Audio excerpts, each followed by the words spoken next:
William Hill sponsors Whyte vs Parker on Sky Sports Box Office.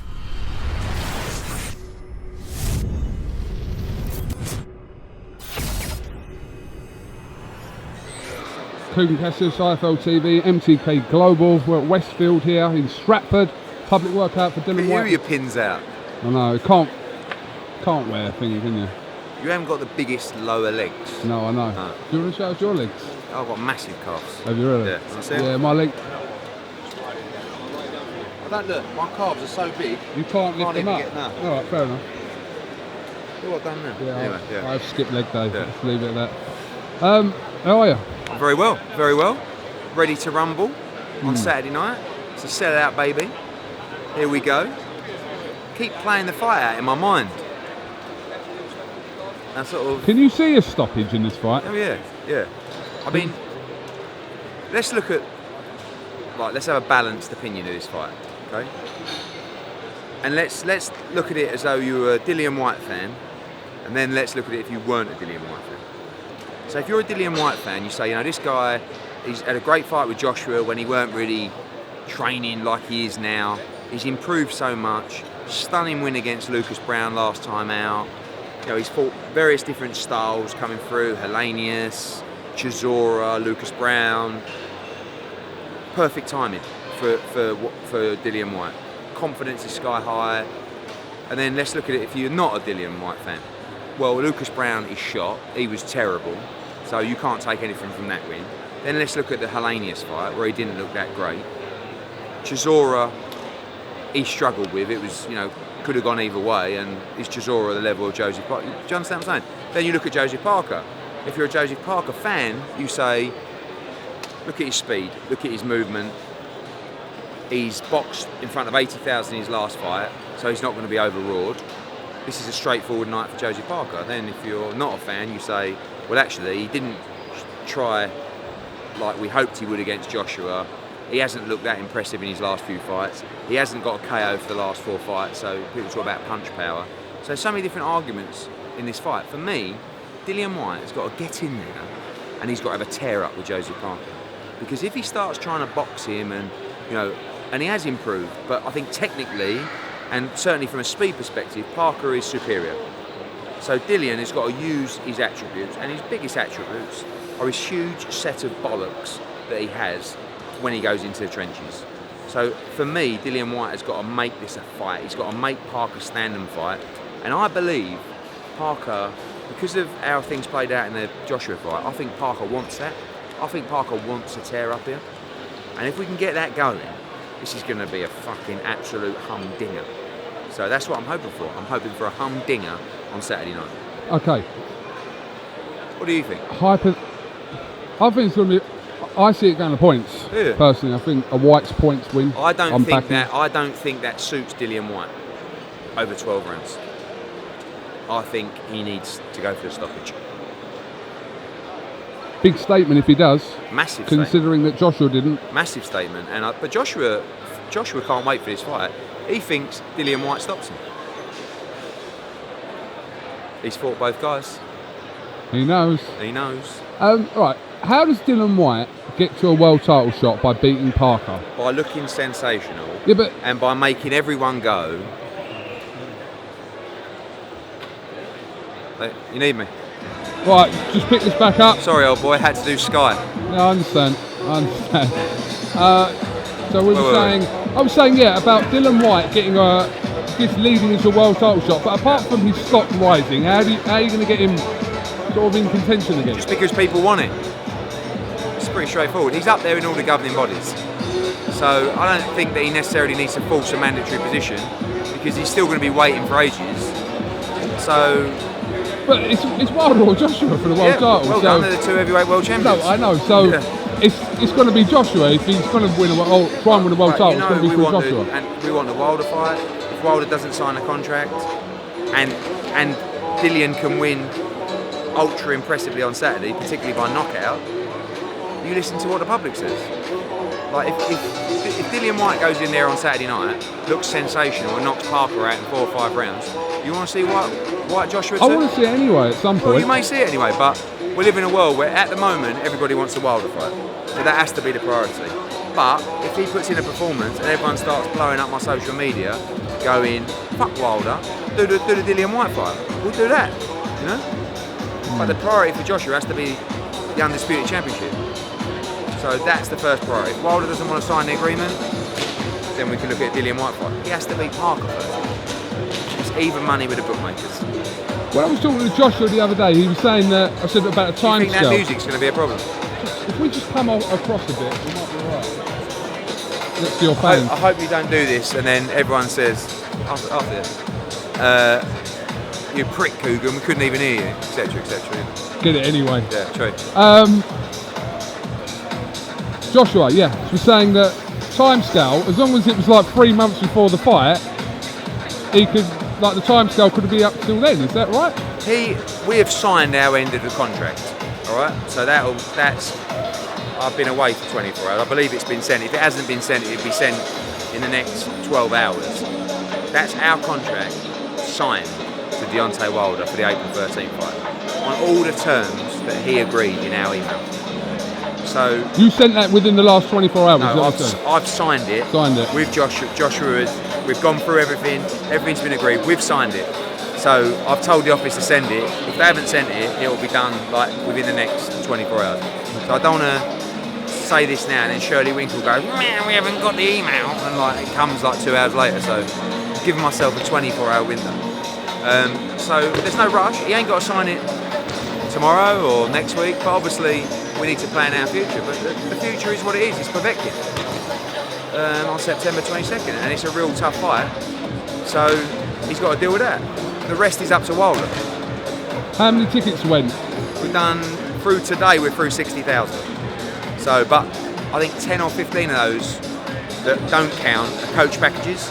So we only have 75,000 or 80,000 to sell. So they'll go. We haven't done the undercard and all that yet, so it's good. Okay. Right, from your proposed undercard for this bill on Saturday to what you have now, are you pleased or not pleased? It's or one what? fight, isn't it? Some bloke sent me a message going, it's a disgrace. You know, the Kell Brook fight fell out, then the Joe Joyce fight fell out, then the Eggington fight fell out. 3 withdrawals. So no, that was the same fight. So you've basically, what's happened is you've replaced Brook against Cook with Webb against Allen, and in that respect, that is a weaker fight than the Kell Brook fight. So half the Hands up, problem is you do sometimes say too much, and then there's nothing to say. I've just told you the truth. No, Kell I Brook know. was going to fight, got injured. We tried to make Joe Joyce against Nick Webb, paid them both an absolute fortune. Joe Joyce didn't want it. Then we made Eggington against Cook. Eggington picks up an eye injury. Then I got back to Dave Allen, who was fighting Saturday anywhere, and I said what I said we'd do.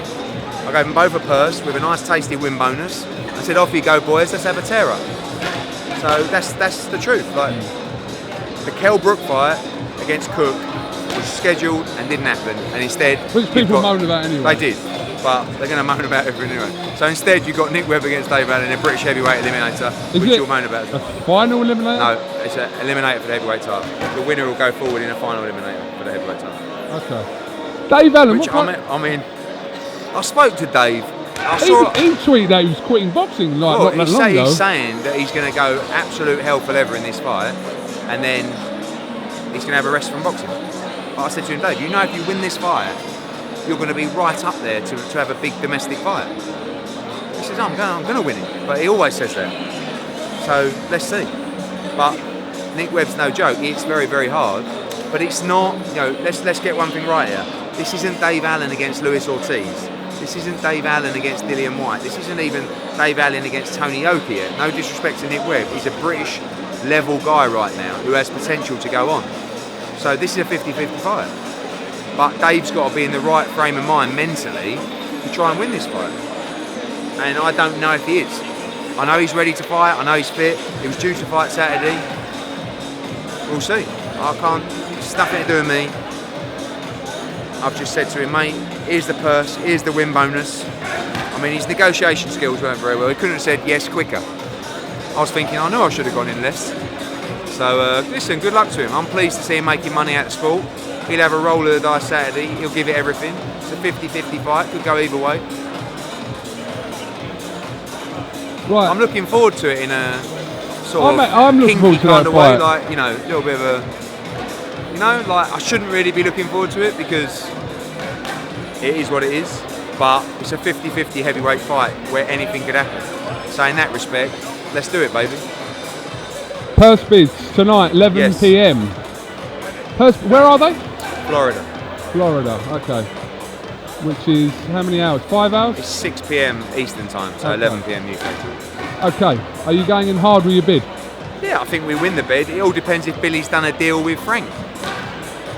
I mean, just so you understand what I mean by that. So if it's a 75-25 purse bid or an 80-20 purse bid, and you say to Billy Joe, your purse is going to be X, whatever I bid, you can essentially bid what you want. Does that make sense? So I hope Billy ain't done that, because he's a plonker if he has. He's smarter than that. And if it's a shootout in terms of who pays what, we win. And if Billy's done a deal with Frank to take less money, they'll probably win. So if you lose the purse bid, you're happy to let Andrade Yeah, we'll fight wait for a date. possibly and then, September the 15th? Yeah, September the 15th. I mean, he's due to fight in October, so our date I think will be middle of October for that fight. So we'll see what happens tonight. You believe Andrade will beat Billy Joe? It's a 50-50 fight. I think I rate Billy Joe very highly. I rate Andrade very highly. They're both technically excellent.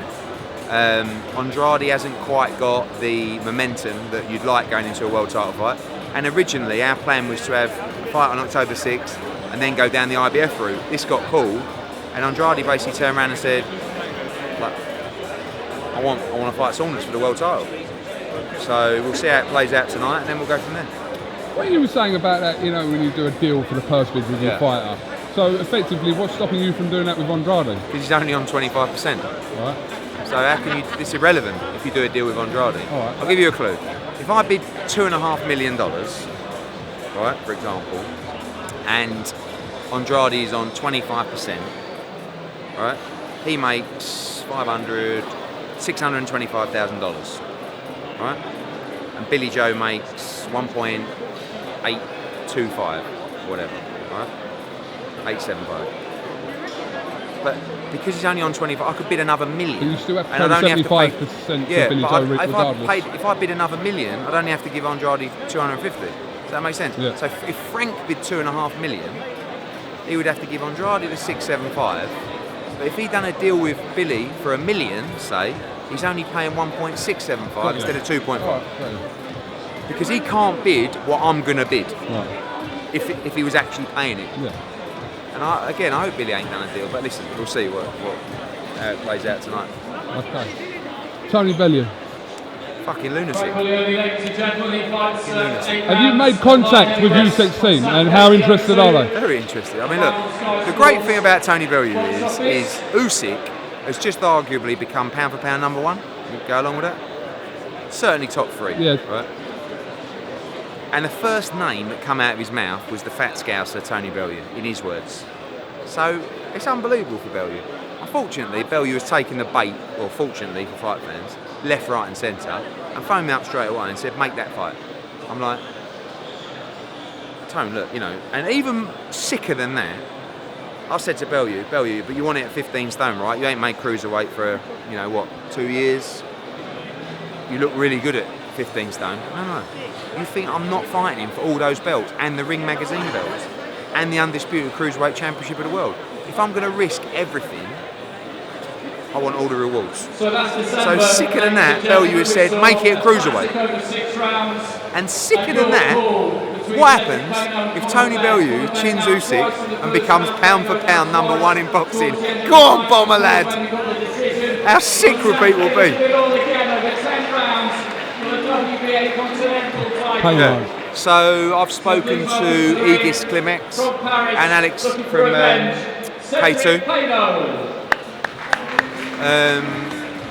They're very interested in the fight. All comes down to money. For when? October? November. Here, obviously. Yep. You like that shit? Yeah. But people kind of saying when he mentioned Bellew's name that you'd kind of make excuses why Well, it wasn't, you know, mate, no one knows people think Usyk. that. People think You've that seen all the Ukraine time. asking people who Usyk is. And He's not. Usyk is a hardcore boxing legend. You go, I can't say go around here because it's full of boxing fans. You walk around Westfield and go, have you heard of Alexander Usyk? What do you think people are going to say? The truth is, it is a fucking unreal fight. It's for the undisputed cruiserweight championship of the world. All the belts, the Ring Magazine belt, everything. So it's not going to do the buyers of a David Haye fight, but it's one of the biggest fights out there that could be made. So my instructions from my client is to make this fight. It's my job to try and do it. I have to present him with a deal. Don't get me wrong, if Usyk wants mental money, and I have to go to back to Bellew and say, you're going to make a third of what you did to fight David Haye, he might not take it. But he wants the fight if the deal's right. But it's not like, you know, you're not talking about a guy who's made, you know, a guy that was on like 4, 5, 6 million for his last fight. So I think if Usyk is serious about going up to heavyweight, you look at us, you look at what we've got, he wants to fight Joshua. That's the feeling I've got from the camp. Not now, but when he's in his prime in heavyweight. So if he thinks he can beat Bellew, he can fight Dillian Whyte after. He can fight Joshua if he beats him. So I'm surprised you ain't trying to sign him. Usyk, I might do. But it's not, you know, I've made it very clear to them, my priorities are Tony Bellew. And Tony Bellew has told me, I want this fight and I want it cruiserweight. Get me Usyk, I'm going to knock him out. This is what Bellew has told me. You know, I fancy him to do it. I mean, call me mad, but honestly. Well, he's here on Saturday, isn't he? Yeah, he is. Okay. All right, what else is going on? Anything else? No, just looking forward to Saturday. So, you know, this is interesting, right? Cedric Paynard. Let's pan to him now, right? So this guy fought Conor Benn. Don't get me wrong, Conor weren't in the best mental condition, but this guy had a week and a half's notice. So Gareth Davis is playing with your pants. Playing with his pants. No, I'm playing with a bag. Just photo box. Are you in the middle of something important or not? No. Okay. He's not in a good mood. He's got a kind of what you call Man a bum bag. A bum bag, isn't it? Yeah. Hanging out of his back. A bum bag comes across here, doesn't it? That's right. Yeah, it does. yeah. You'd know. Yeah.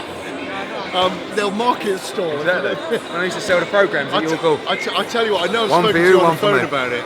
You on a market stall is a delight to I've behold. seen it, haven't you? You with the strawberries. Yeah, yeah. I know we haven't done it on air. I know. You are awesome on a strawberry market. Thank you. stall. That was definitely my I vocation. would have bought a bucket of strawberries. You're on the hydration. Yeah, look at Nice, that. nice Keto diet at the moment. Nice. Coming down. Coming It'll right come down. back up again now. Eddie, let me interview you for a minute for KUGAN.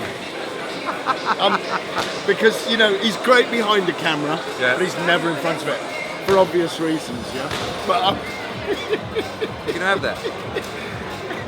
hey, listen, you two sit in a car together can all have the that. time. Eddie Hearn, thank you very much for talking to Okay. IFL TV, and I'll catch up with you later.